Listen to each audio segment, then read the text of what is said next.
परम श्रद्धास्पद परम पूज्य आचार्य प्रवर के चरणों में अभिवंदना। आदरास्पद साधु साध्वी वृंद, उपस्थित धर्म परिवार, परम पूज्य आचार्य वर्ग अपने प्रवचनों में कई बार आत्मा की चर्चा करते हैं, परमात्मा की चर्चा करते हैं, ईश्वर की चर्चा करते हैं। हम न आत्मा को देखते हैं, न परमात्मा हमें दिखाई देता है और न हमें ईश्वर ही दिखाई देता है। आखिर इसका कारण क्या है? हमें क्यों नहीं दिखाई देती आत्मा, क्यों नहीं दिखाई देता परमात्मा या ईश्वर? और जब हम कारण की खोज करते हैं तो ऐसा अनुभव होता है कि हमारी आत्मा पर कई लेयर आए हुए हैं, कई परतें आई हुई है। कषाय की, क्रोध की परत है, अहंकार की परत है, माया की परत है और लोभ की परत है। और वो परतें भी सामान्य नहीं, गहरी है।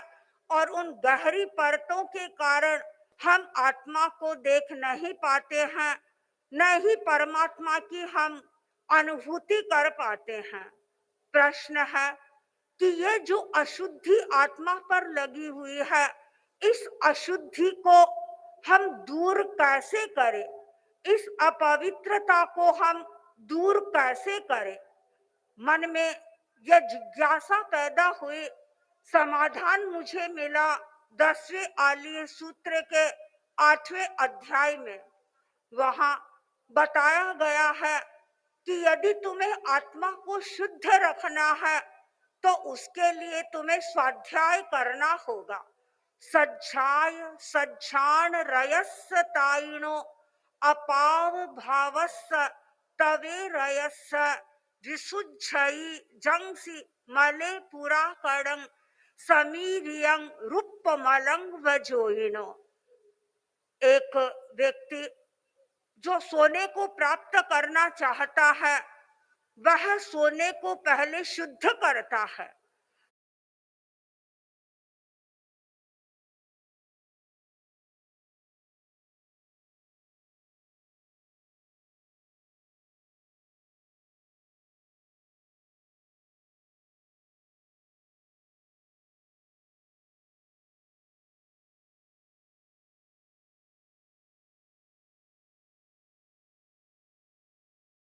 जब सोना खदान से निकलता है, वह लिक्विड फॉर्म में होता है और उसमें अनेक प्रकार की अन्य धातुओं का मिश्रण भी होता है।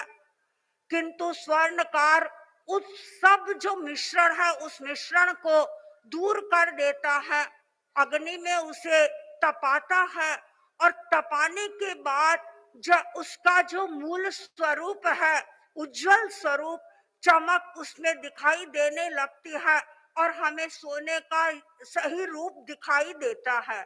सोने को शुद्ध करने के लिए उसे अग्नि में तपाना पड़ता है। आत्मा को हमें शुद्ध करना है तो उसके लिए आवश्यक होगा कि हमें भी कुछ ऐसे साधनों की जरूरत होगी जिन साधनों को अपना करके हम भी अपनी आत्मा को पवित्र बना सकते हैं। और वे साधन बताए गए हैं।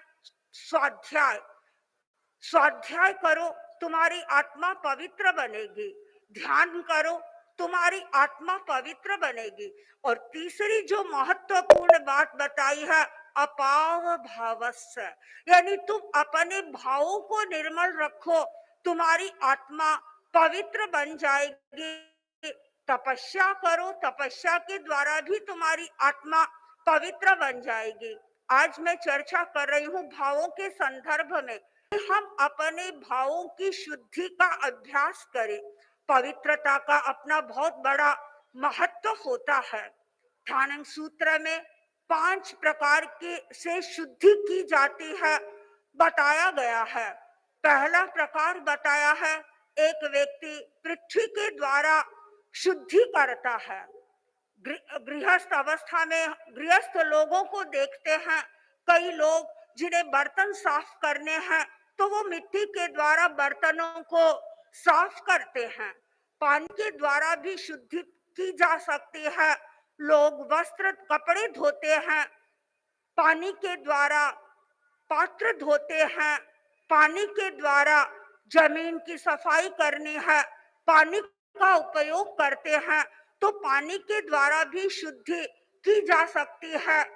तीसरा उपाय वहां शुद्धि का बताया गया है, वह है अग्नि का। अग्नि के माध्यम से भी हम शुद्धि करते हैं। अनेक लोग जो इस सोने चांदी का कार्य करते हैं, जैसा मैंने आपको अभी बताया, सोना शुद्ध हुआ किसके माध्यम से हुआ? अग्नि में उसे तपाया गया और तपाने के बाद सोना शुद्ध बन गया। तो अग्नि भी शुद्धि का एक बहुत बड़ा साधन बनती है। उसके बाद थानंग सूत्र में जो चौथा प्रकार शुद्धि का बताया गया है वह बहुत महत्वपूर्ण प्रकार है और वह है ब्रह्मचर्य का। एक व्यक्ति ब्रह्मचर्य का पालन करता है, काम भोगों के सेवन से अपने आप को उपरत करता है। इसका मतलब है कि वह अपनी आत्मा की शुद्धि की दिशा में प्रस्थान कर रहा है, अपने आप को वह निर्मल बना रहा है। और पांचवा माध्यम बताया गया है ठाणंग में शुद्धि के लिए, वह है मंत्र का। मंत्र के अभ्यास के द्वारा भी व्यक्ति शुद्धि को प्राप्त कर सकता है। एक स्थान है जिस स्थान पर मंत्र का उच्चारण किया जा रहा है, अनेक लोग बैठे हुए हैं, मंत्रोच्चारण कर रहे हैं, तो मंत्रोच्चारण से वायुमंडल है वह शुद्ध बनता है और मंत्रोच्चार के द्वारा व्यक्ति अपने आभा मंडल को भी शुद्ध बना सकता है।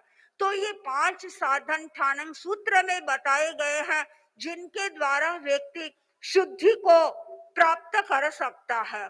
कई लोग ऐसे हैं जो अपने आप को शुद्ध करने के लिए गंगा के स्थान पर जाते हैं, गंगा नदी में स्नान करते हैं और मानते हैं कि हम पवित्र बन गए हैं, हमने अपने आप को निर्मल बना लिया है। गंगा में जाकर कितने लोग पवित्र होते हैं मैं नहीं कह सकती, लेकिन यह निश्चित मानती हूँ कि जो व्यक्ति ध्यान का अभ्यास करता है या जो व्यक्ति पवित्र भावनाओं का विकास करता है वह अवश्य अपने आप को शुद्ध बनाता है, वह अपने आप को निर्मल बनाने का प्रयत्न करता है। महाभारत में एक श्लोक बताया गया है कि व्यक्ति कैसे शुद्ध बन सकता है। वहां कहा गया है चित्तम समाधि भी शुद्धम। एक व्यक्ति को यदि अपने चित्त को शुद्ध बनाना है, चित्त में अनेक प्रकार के भावनाएं पैदा होती रहती है, अनेक प्रकार का चिंतन पैदा होता रहता है, तो उस चित्त को यदि हमें शुद्ध करना है तो उसके लिए उपाय बताया गया है कि समाधि भी, यानी हम उपशम का अभ्यास करें और उपशम के अभ्यास के माध्यम से हम अपने चित्त को शुद्ध कर सकते हैं। दूसरा वहां प्रयोग बताया गया है, यदि हम अपने वचन को शुद्ध रखना चाहते हैं, यदि हम अपने मुख को शुद्ध रखना चाहते हैं तो हमें क्या करना चाहिए? और वहां उपाय बताया गया अलीक वचनैर मुखम, यानी अली वदनम सत्य भाषण। यदि हमें मुख को शुद्ध रखना है तो उसके लिए हमें सत्य भाषण का प्रयोग करना होगा।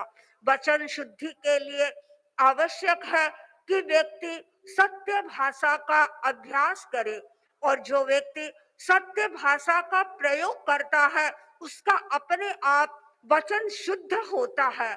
और सत्य भाषा के लिए हम उदाहरण हमें कहीं ढूंढने की जरूरत नहीं है, स्वयं आचार्य वर्ग ही हमारे सामने एक निदर्शन है कि आचार्य वर्ग ने जो कह दिया वह किया।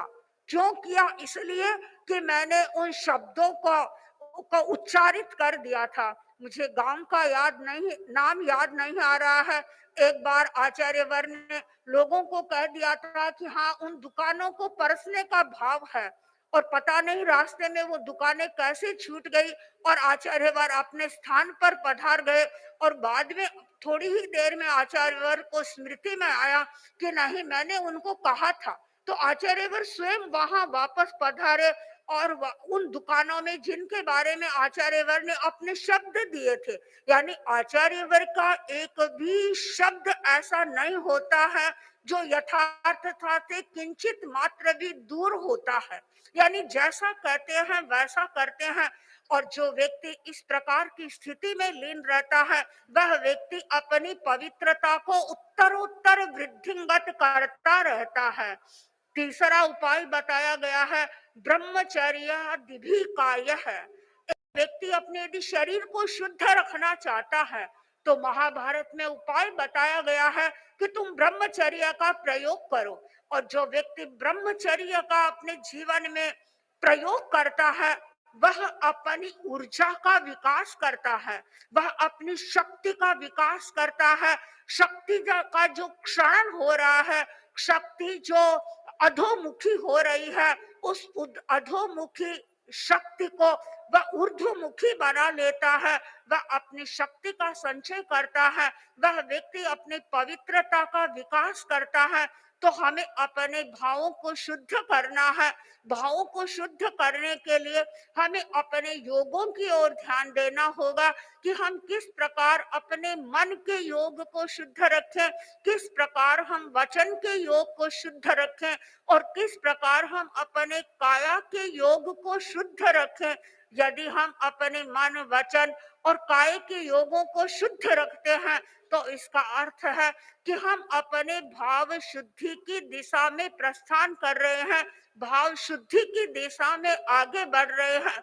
परम पूज्य आचार्यवर का यह संदेश बराबर रहता है कि हम अपनी शुद्धि को बढ़ाएं और शुद्धि बढ़ाने के लिए हमें अपनी प्रवृत्तियों की ओर ध्यान केंद्रित करना होगा। जो व्यक्ति अपनी प्रवृत्तियों केंद्रित करेगा कि मैं जो प्रवृत्ति कर रहा हूँ, भले ही वह मन की प्रवृत्ति हो, भले ही वह वचन की प्रवृत्ति हो, भले ही वह शरीर की प्रवृत्ति हो, मैं हर प्रवृत्ति पर अपना नियंत्रण रखूं। मैं कोई भी ऐसी प्रवृत्ति नहीं करूं जिसमें असत का मिश्रण हो, अशुभ का मिश्रण हो। और जब भीतर की पवित्रता बढ़ जाती है तो उस व्यक्ति का जीवन महत्वपूर्ण बन जाता है। परम पूज्य आचार्य वर्ग के प्रति लोगों का जो मैं आकर्षण देख रही हूँ, उस आकर्षण का एक सबसे बड़ा हेतु या सबसे बड़ा कारण यदि कोई है तो वह है आचार्य वर्ग के भीतर की पवित्रता। हम सौभाग्यशाली हैं कि हमें ऐसे पवित्र आभा मंडल वाले व्यक्ति के सानिध्य में रहने का अवसर उपलब्ध हो रहा है। हम अपनी पवित्रता को बढ़ाएं, मानसिक पवित्रता को बढ़ाए, वाचिक पवित्रता को बढ़ाए और शारीरिक पवित्रता को बढ़ाए। यही हमारे लिए उत्तम होगा, यही हमारे लिए मंगल मार्ग होगा। ओम।